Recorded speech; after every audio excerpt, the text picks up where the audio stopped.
Приветствую вас, дорогие телезрители! В эфире «Архивы памяти. Вечные главы истории ингушского народа». Наш немногочисленный, но богатый своей историей народ помнит множество знаменитых авторов. Сегодня хочется вспомнить некоторых из них. Мы поговорим о творчестве ингушских литераторов как на родной земле, так и далеко за ее пределами. Вспомним и тех, кто входил в Союз писателей СССР. Об этом и многом другом нам расскажет гость программы, исследователь и архивист Берснако Газиков. Приветствую вас. Добрый вечер. Берснако Джабраилович, с чего началось формирование литературного общества в Ингушетии? Надо сказать, что с открытием Назрановской школы получило развитие интерес к науке, к просвещению, люди старались писать.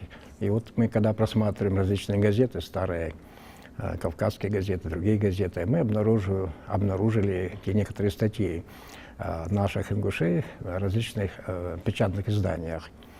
Но надо сказать, что начало этому, видимо, положили еще зарубежные путешественники, которые, бывая здесь в конце 18-19 веке, отмечали многие стороны жизни ингушского народа. И надо, видимо, это было начало интереса к истории нашего народа. Но позже, уже в 1846 году, вот, при публикации грузинским священником Григором Цымцеевым ингушского словаря, это был большой вклад в развитие науки, потому что здесь был дан большой по своему составу словарный запас ингушского языка и отдельные фразы на ингушском языке. Затем мы знаем, что Чах Ахриев писал различные работы. Вот, это 1870-е годы. Нам также известно, что написал одну хорошую работу Асланбек Базоркин. Вот. И то есть этот же Базоркин, будучи студентом, учащимся, вернее, на гимназии, написал в качестве курсовой, так сказать, работы сочинение на тему о Пушкине. К сожалению, мы ее еще пока не достали, но мы знаем, как ее приобрести. Вот, то есть затем мы видим, что в конце XIX века Албас Тутаев, наш этнограф, он тоже оставил очень много записей. Вот. И затем нам стало известно, что в 1893 году Пацо Плиев, он, вот у нас как раз есть его эта работа, Пацо Плиев, он написал руководство для обучения туркмен русскому языку. Это 1893, и в печати вышел в 1994 году. Затем мы заинтересовались творчеством Заурбека Хушкова. Это один из крупнейших публицистов Кавказа. Дело в том, что он писал под псевдонимом, и мы, работая много лет по поиску его творчества, а все началось с того, что мы обнаружили в военно-историческом архиве в Москве его обращение к генералу, где он пишет, что я писал очень много статей, опубликованных в российских газетах на русском языке. Мы нашли где-то около 1000, чуть больше даже, его статей в разных газетах. Это газета «Южный край», это «Русское слово», очень много газет. Дело в том, что он был прекрасно образован, он закончил в 1896 году Киевское военное училище, а по тем временам человек, окончивший военное училище, он был очень образованным. Вот он знал языки различные, и поэтому, попав в Турцию и будучи начальником жандармерии в городе Смирна, современный Измир, он, любил свою родину, любил Россию и действительно опубликовал очень большое количество. Плюс еще нам стало известно, что он печатался на французском языке в различных газетах, писал некоторые вещи на турецком языке, османским шрифтом тогдашним. Вот. И чуть позже, то есть мы проследили мы видим публикации Жабагиевых, Сингирея и Магомеда Жабагиевых. Обычно, Магомед, он, занимался ингушским языком, занимался сбором эпоса ингушского, опубликовал в 1935 году на французском языке свою работу вместе с Дюмезилем. Когда мы говорим о Весенгриже Багиеве, конечно, это крупный, очень крупный деятель Кавказа. И обычно он известен тем, что он писал различные статьи, связанные с политикой, с экономикой. Писал на разных языках. На немецком, французском, латвийском, английском, турецком. То есть это очень одаренный был человек. Но мы сегодня говорим о писателях, поэтому хотели бы здесь отметить, что он в 1905 году написал рассказ, называется он «Абрек», на русском языке. Это художественное произведение, небольшое, но очень емкое, очень интересное. Затем позже мы обнаружили, уже будучи, работая с материалами по польской прессе, мы обнаружили, вот смотрите, здесь это практично пани, это деловая женщина, это польская пресса. Здесь рассказ такой, называется он «В неволе, в плену у абреков». Это произведение, оно есть в переводе на русский язык, но мы обнаружили в оригинале, вот это писал Весенгриже Багиев и его дочь Жанет. Есть также публикации и другой дочери Тамары на польском языке. Но позже известно, что они печатались в турецкой прессе. В 1911 году мы получили материалы, связанные с деятельностью Османа Мурзабекова. Осман Мурзабеков – это автор многих публикаций по ингушской истории, по ингушскому эпосу, и он публиковался в журнале «Мусульманин». Это 1911 год. В это же время, в начале, мы нашли ряд материалов, связанных с Николаем Базоркиным. Николай Базоркин – это полковник царской армии, кавалер Георгиевского оружия. Вот. Но он уже в 1908 году, в 1909 году печатался в журнале «Вестник русской конницы». То он позже стал эмигрантом, жил в Харбине. И в 1934 году он выпустил книгу «Таинственная амазонка». Эта книга хранится в спецхране в Москве, в библиотеке в Ленинке. Но занимаясь поисками его творчества, мы в Государственном архиве Российской Федерации обнаружили дневник. Это очень ценная вещь, литературная вещь. Почему? Потому что он сам литератор. И составил дневник в 1915-16 году во время боевых действий.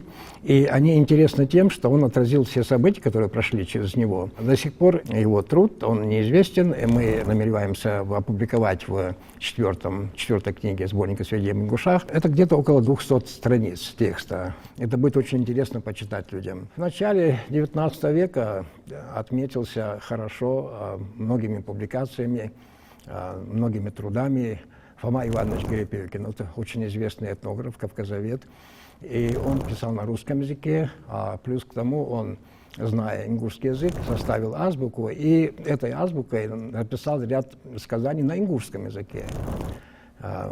Потом, дальше поиски нас увели в 20-е годы. В 20-х годах, у нас в 1924 году образовалась Ингушская автономная область, и образовалось, Ингушское литературное общество, и вот с этого времени начинается писательская, так сказать, организация наша, ингушская. Вот говоря о формировании Ингушского литературного общества, какие первые произведения заложили фундамент ингушской словесности? Ну, надо сказать, что первые произведения, которые были во время этого работы литературного общества, они отразились в нашей газете, общенациональной газете «Свердало», первой публикации. Вот. Затем, стали выходить буквари, всякие там пособия, книги, переводы различных авторов известных. То есть получило большое развитие как переводная литература крупных классиков русских, также и местная, так сказать. И в этой связи там отметились многие писатели.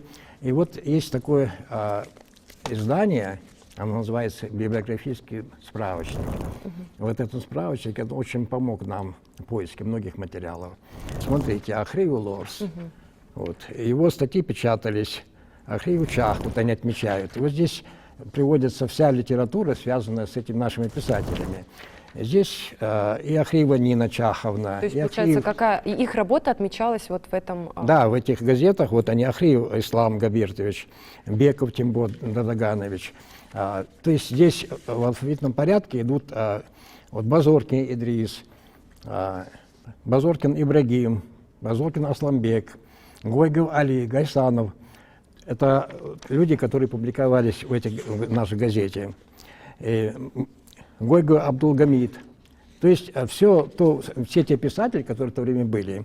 И здесь надо отметить вот это произведение, нас оно заинтересовало, это Зейтов Магомед Гаймурзиевич, вот, его работы. Но я почему отмечаю, потому что из такой работы, первая работа, это его переселение Карабулака в Турцию, оно опубликовано. А кроме того, он опубликовал Жожик, основатель Владикавказа, рукопись, и его же рукопись «Карабулак, Ногайский хан», рукописи. Но, к сожалению, вот эти рукописи мы пока еще не нашли. И здесь дается список многих других наших деятелей. И в этой связи это люди, которые позже стали нам очень известными. Имена это, ну, как мы сказали, там и Яндиев Жамалдин, и Муталиев, и Дядька Багаудин, ну, все наши писатели, которых мы все знаем. Но среди вот этих списков находится имя Измайла Зархмета. Измайл Зархмет, он умер в 1933 году, вот он, Измайл Зархмет. Вот. Дело в том, что он написал, составил один сборник. Этот сборник называется «Ведение Ахбагах Бусам». Это очень редкая книга, мы ее приобрели, вот один лист, вот смотрите, он записал песни ингушские. Они вышли в 1933 году, мы приобрели этот сборник и собираемся его публиковать. Это очень редкая работа и очень ценная работа. И позже, значит, мы переходим к Союзу писателей. Вот, и в 1934 году состоялся первый съезд писателей СССР. На этом съезде присутствовал Идрис Базоркин, и этот рисунок сделан как раз в это время. Там присутствовал какой-то художник, и он рисовал всех тех людей, которые там выступали. И вот как раз изобразил Идриса Базоркина. Ну, говоря о писателях, надо сказать, что вот у нас здесь целая подборка, это очень большая подборка материалов. Идрис Базоркин. Это личные дела писателей, членов Союза писателей СССР. Вот мы приобрели личные дела Базоркина Идриса, Багаудина Зязикова, Жамалдина Яндиева, Муталиева, Хаджибекера, Ахмеда Азиева, Ташхоева Ибрагима, Асмиева. Но, к сожалению, мы не смогли снять копии со всех наших, как бы сказать, личных дел наших писателей, потому что остались там и Чахкиев Саид, и Гериган Гагеев. А где проводилась эта работа? Они хранятся, вот эти личные дела, они хранятся в Российском государственном архиве литературы и искусства. Но мы надеемся, что мы доведем эту работу до конца и приобретем все эти копии всех этих личных дел. Вот, потому что в этих личных делах дана полная картина их литературной деятельности. И среди них есть такие моменты, которые нам неизвестны. Особо для нас таким тоже важным, ценной находкой является одна публикация, она всем известна. Это Сосарко Мальсагова «Соловки. Остров пыток и смерти». Дело в том, что эта книга была известна, вышла она в 1926 году на английском языке, и в 1990 году она была переведена Шахбулатом Яндиевым на русский язык, и мы имеем ее сегодня, и все читатели читали эту книгу. Но дело в том, что мы, работая в спецхране, работая в других местах, пытались найти оригинал. Первые значит, публикации Сосарко Мальсагова. И мы обнаружили ее. Это публикация 1925 год, Рижская газета «Сегодня». Там в десятках номеров, через каждом номере почти с продолжением печатался вот этот вот его записки о Соловецком лагере. И уже вот та книга, о которой мы сейчас говорим, которая вышла в 1926 году на английском языке, это перевод как раз вот этой публикации. С этих публикаций. Вот. И надо сказать, что эти публикации, выход вот этих публикаций сопроводился тем, что мы это осмотрели. Во многих газетах того времени на финском языке, на польском языке, на немецком языке, на французском языке выходили перевод вот этой статьи. И выходили даже книги на финском языке, например, мы приобрели ее. То есть эта публикация получила широкое распространение в Европе, потому что это было для того времени очень такое, ну, волнующее, так сказать, событие было. И он поведал миру о тех событиях, которые происходили в Соловках. Здесь хотел бы еще отметить ряд публикаций, которые связаны с ингушами. Например, это писатель Константин Константинович Козлов. Он был членом общества по ингушскому распространению грамотности среди ингушей. Вот, он был ингушским зятем. И написал он несколько книг. Одна книга у него называется «Многоженство о ингушской жизни». Другая книга называется «Сали». У нас тоже она есть. Вот у нас мы копию сняли с нее. Они вышли в 1914 году. Помимо этого, эти же книги об ингушской жизни в 1914 году вышли в Баку на азербайджанском языке при финансировании миллионера Муртазы Мухтарова. То есть это тоже литература, которая касается нас. Вот, и нам есть большой интерес. Но, к сожалению, эти произведения, они были недоступны до сего времени. Вот, ну, мы сегодня располагаем ими, и думаю, что читатели, зрители смогут потом это увидеть. Ну а затем хотелось бы сказать еще о том, что помимо вот советской литературы, есть еще также ряд наших людей, наших ученых, исследователей, писателей, которые жили в Турции. Это Магомед Катиев, это Бексултан Катиев. Бексултан, ну, Магомеда Катиева там звали Мехмед Кетей, а Бексултана Батархан. Вот мы приобрели давно, очень, лет 30 назад, статьи в журналах, турецких журналах «Кавказия», в других журналах, их публикации вот, на турецком языке. Вот. Еще наш исследователь и он эмигрант Албагачиев Жемалдин. Он в 1918 году выпускал газету «Северный Кавказ» на русском языке. Вот, являлся редактором-издателем. Вот. И помимо этого он печатался на французском языке в газете «Стамбул». У нас это тоже есть, мы приобрели. Говоря позже уже в 30-е годы, мы, значит, работали по теме писателей Чукотки и работали по нашему земляку Магомеду Добриеву и его сыновьям. У него была большая семья. И вот в этой семье старший сын Алихан, он, значит, в 1938 году перевел на чукотский язык Конституцию СССР, а затем он выпустил две книги, у нас они тоже здесь есть, мы их можем показать. Это, значит, челюскинцы, это Байдукова, это, значит, Батархан, Бексултан Батархан, вот Магомед Кетей, Магомед Добриев. А вот книги, о которых мы говорим, это вот книги, связанные, вот, вы смотрите, вот здесь есть написано, что Алихан Добриев. Вот фотография, на которой Алихан Добриев изображен вот здесь. Смотрите, Алихан Добриев. А вот книги его, это перевод книги «Шаманы-обманщики», это также работа, перевод Алихана Добриева. Помимо этого, вот, брат Базик, это автор многих трудов. Мы пролистали газету «Советская Чукотка» за много лет.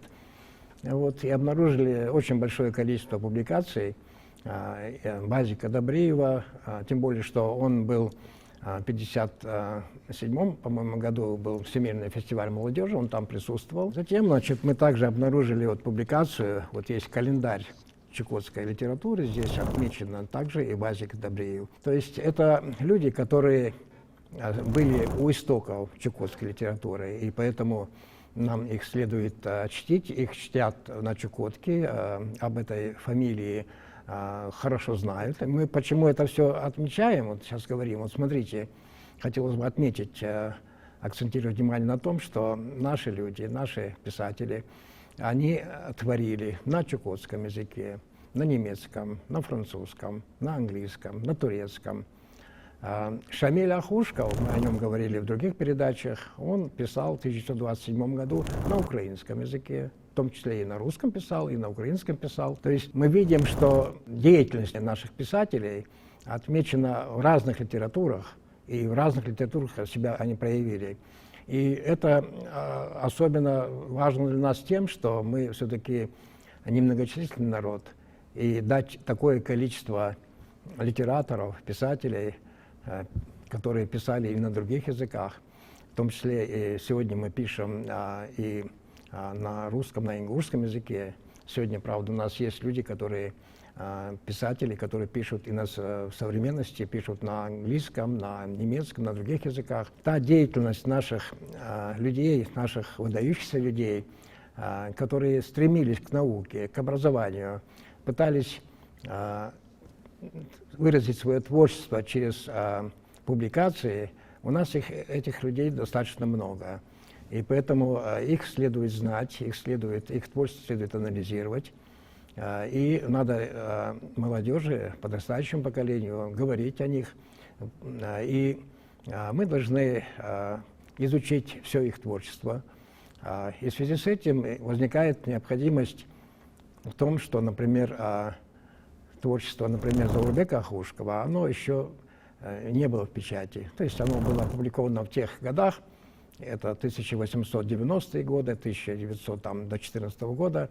Но, к сожалению, до сих пор, кроме там нескольких публикаций, которые мы делали, все эти труды, все эти публикации, они не изданы. Поэтому мы работаем над тем, чтобы издать эти работы.